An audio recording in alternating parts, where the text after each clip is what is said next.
A pocos días de los comicios internos del PSC, Montserrat Tura ha contestado a la carta que Jordi Hereu ha enviado a los militantes de su partido, en la que se proclamaba como el único candidato que garantiza la unidad frente a CiU.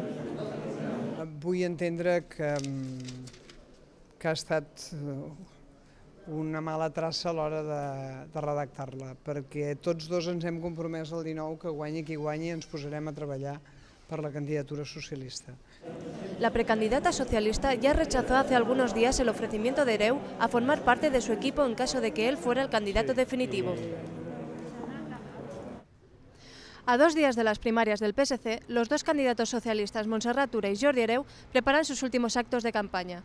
El Gabinete de Estudios Sociales y Opinión Pública da como ganadora a la exconsellera. Además, las encuestas aseguran que, de ser ella la candidata, el PSC rozaría el empate con CiU. Pero esto no asusta al actual alcalde de Barcelona, Jordi Hereu, que afirma que los resultados de las encuestas están para darles la vuelta. El ganador de los comicios internos afrontará las elecciones municipales en mayo, en las que CiU parte como favorito por primera vez en 32 años.